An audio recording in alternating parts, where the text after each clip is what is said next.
Hello दोस्तों, स्वागत है एक बार फिर से आप सभी का आपके अपने प्यारे यूट्यूब चैनल मिस्टर फिजिक्स में। जैसा कि हम लोग कंटिन्यू कर रहे थे न्यूटन लॉज ऑफ मोशन की सीरीज को, जिसमें मैंने आपको पार्ट 1, पार्ट 2, पार्ट 3 और आज जो हमारा लेक्चर होने वाला है वो बेसिकली पार्ट 4 पे होने वाला है, जिसमें हम लोग न्यूटन का थर्ड लॉ देखेंगे, जो लास्ट लॉ है न्यूटन का। और उसके बाद हम लोग देखेंगे कि बेसिकली हमारा ग्रेविटेशन चैप्टर, ग्रेविटेशन भी इसी में आएगा। तो बेसिक हम कॉन्सेप्ट देखेंगे कि ग्रेविटेशन क्या होता है, व्हाट इज ग्रेविटेशन, और ग्रेविटेशन लॉ क्या कहता है हमारा, जो न्यूटन ने दिया था। तो ये हमारा इस लेक्चर के अंदर जो होने वाला है वो ये सब है। तो स्वागत है एक बार फिर से आप सभी का आपके अपने प्यारे यूट्यूब चैनल मिस्टर फिजिक्स में। और मैं मिस्टर फिजिक्स विशाल मिश्रा आपका बहुत बहुत मोस्ट वेलकम करता हूँ आपके अपने प्यारे यूट्यूब चैनल मिस्टर फिजिक्स में। जिस किसी ने भी चैनल को सब्सक्राइब नहीं किया है तो सबसे पहले रिक्वेस्ट यही है कि चैनल को सब्सक्राइब करिए, फिर उसके बाद वीडियो को कंटिन्यू करा जाए। ठीक है, तो चलिए बिना टाइम वेस्ट करते हुए वीडियो को स्टार्ट करते हैं। सबसे पहली चीज है कि what is Newton third law of motion. Newton third law ने क्या बताया कि to every action there is always an equal and opposite reaction. मतलब इस दुनिया में कोई भी चीज है, अगर वो चीज पे कोई भी एक्शन लगेगा तो अपोजिट रिएक्शन जरूर होगा, चाहे कुछ भी हो जाए। आप अगर जिंदगी में किसी के साथ बुरा करेंगे तो आपके साथ एक ना एक दिन कुछ ना कुछ बुरा होगा। इस चीज के लिए आप तैयार रहिए, क्योंकि ये न्यूटन का क्या था, थर्ड लॉ था। ये हमारी फिजिक्स की दुनिया में भी अप्लाई होता है और हमारी डेली बेसिस लाइफ में भी अप्लाई होता है कि आप अगर आप किसी के लिए गड्ढा खोदोगे तो एक ना एक दिन आप खुद के गड्ढे में जाके जरूर गिरोगे। ये हमें कहावत सिखाई गई थी। तो वही कहावत को आगे कंटिन्यू करते हुए न्यूटन ने बताया कि every action there is always an equal and opposite reaction. सिर्फ थर्ड लॉ के अंदर आपको यही पढ़ना है कि हर फोर्स के ऊपर, जैसे मानते हैं कि एक ऑब्जेक्ट है, ये वॉल है, इस वॉल के ऊपर अगर एक बॉल फेंकी जाती है तो ये बॉल यहाँ टकराएगी और टकराने के बाद फिर से क्या होगी, वापस आ जाएगी। तो जब इसने फोर्स लगाया तो बॉल ने भी रिएक्शन के तौर पे फोर्स लगाया, जिसकी वजह से बॉल क्या हुई, वापस चली गई। ठीक है, तो every action there is equal and opposite reaction हमारा क्या होता है, न्यूटन का थर्ड लॉ होता है। अब आगे कुछ एग्जाम्पल देखते हैं न्यूटन के थर्ड लॉ के। तो example of action and reaction क्या होता है, a book on a table.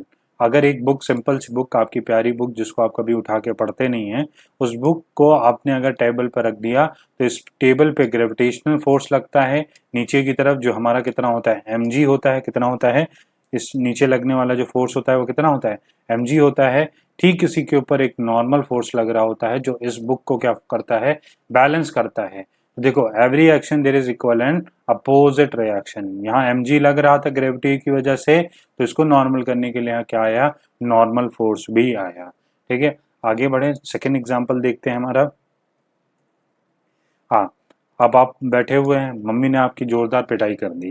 अब आप गुस्से में गए और वॉल को एक तरीके से आप क्या करने लगे, फोर्स के देके धक्का देने लगे। यहाँ पे आप इसको फोर्स देके कि मैं अब दीवार विवाल तोड़ दूंगा, मैं अब हल्क हो गया हूँ। मैं क्या हो गया हूँ, अब मैं हल्क हो गया हूँ, मैं दीवार विवाल तोड़ के मैं निकल जाऊंगा इस घर से, मुझे नहीं रहना। तो यहाँ पे जो फोर्स लगती है कि, तो जब आप एक फोर्स लगा रहे हो, मान लेते हैं आप एफ फोर्स लगा रहे हो, तो अपोजिट रिएक्शन में जो वॉल भी होती है वो समथिंग फोर्स क्या अलग करती है, अप्लाई करती है। तभी हमारा जो फोर्स और वॉल का फोर्स क्या हो जाता है, बराबर हो जाती है, और वॉल वहीं की वहीं स्टैंड होती है। वो आपके फोर्स लगाने से बिल्कुल भी नहीं हिलेगी डुलेगी। ठीक, नेक्स्ट है motion of a boat moving along away from the shore.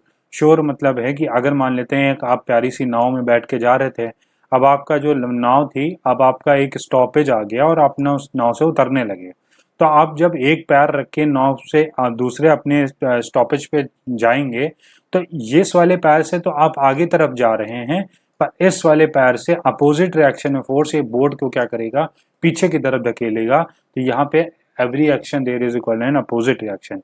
ठीक है, तो वो वाला हमारा कॉन्सेप्ट लग रहा है, every action there is equal and opposite reaction. वो भी यहाँ सेम कॉन्सेप्ट रख रहा है। तो ये कौन सा नियम होगा, न्यूटन का थर्ड लॉ होगा। और लास्ट बमबारी करते हैं, यूपी वाले शांत हो जाइए, क्योंकि आप लोगों को गन देख के उत्सुक क्या कहते हैं, एकदम एक्साइटेड नहीं हो जाना है। ठीक है, बेसिकली मैं भी यूपी से बिलोंग करता हूँ, तो मुझे भी एकदम नॉर्मल बिहेव करना है। Firing a bullet from a gun, एक बुलेट जब फायर करी जाती है गन से, तो थोड़ा सा आपने अपने घरों में देखा होगा, अपने पापा को या अपने फादर को या अपने दादाजी को देखा होगा, जब वो बुलेट को फायर करते हैं तो हल्का सा उनको क्या होता है, हाथ पीछे की तरफ आता है, हल्का सा वो लोग क्या करते हैं, उनका फोर्स क्या होता है, पीछे की तरफ ही रिगेन करता है।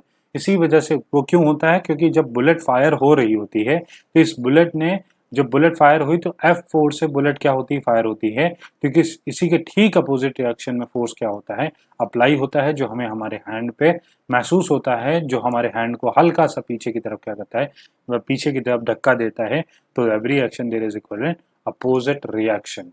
अब एक और एग्जांपल बताऊं, आपकी डेली बेसिस लाइफ पे, जैसे मान लिया आप जा रहे हैं और आपकी किसी से लड़ाई होगी, और उसने क्या किया, आपको एक खींच के एक स्लैप दिया, एक खींच के दे दिया, तो आपका जो सर मुंडी होगी, आपकी जो सर होगा, वो बहुत ही, जितनी तेजी से वो मारेगा उतनी तेजी से वो क्या होगी, पीछे की तरफ जाएगी। क्यों जाएगी, क्योंकि every action there is equivalent opposite reaction, इसी वजह से वो चीज होती है। ठीक है, ठीक। अब देखो, अब कुछ क्वेश्चंस हैं इससे रिलेटेड करते हैं, फिर ग्रेविटेशन पढ़ेंगे। आज का चैप्टर थोड़ा लेंदी है, तो अपनी जो सीट की पेटी है इसको बांध लीजिए और बढ़िया से क्वेश्चन को करते हुए चलते हैं। सबसे पहला क्वेश्चन हमारा है कि न्यूटन थर्ड लॉ क्या बताता है हमें, बताइए क्या बताता है। डेफिनेशन ऑफ फोर्स बताता है, defines the force, define the force, सबसे पहले क्वालिटी की, क्वांटिटेटिवली की है, explain the way of force acting on a body, और तीसरा हमारा है give the direction of force. क्या बताता है, डायरेक्शन ऑफ फोर्स बताता है कि फोर्स की डायरेक्शन क्या होगी, वो हमारा क्या बताता है, न्यूटन का थर्ड लॉ बताता है। क्योंकि हमने अभी बताया कि जिस डायरेक्शन में फोर्स लगेगा उसी के अपोजिट डायरेक्शन में फोर्स रिएक्शन होगा। Action and reaction act on, action and reaction act on same body in a opposite direction, different bodies in a opposite direction, different bodies but in the same direction, और same body in the same direction। क्या होता है, same body पे होता है, same body पे होता है पर अपोजिट डायरेक्शन में होता है, मतलब यही सेम बॉडी होगी, इस पे इधर की तरफ लग रहा है तो उधर से जब फोर्स आएगा तो ये इधर की तरफ, तो यही हमारा क्या होता है, action and reaction, action and reaction.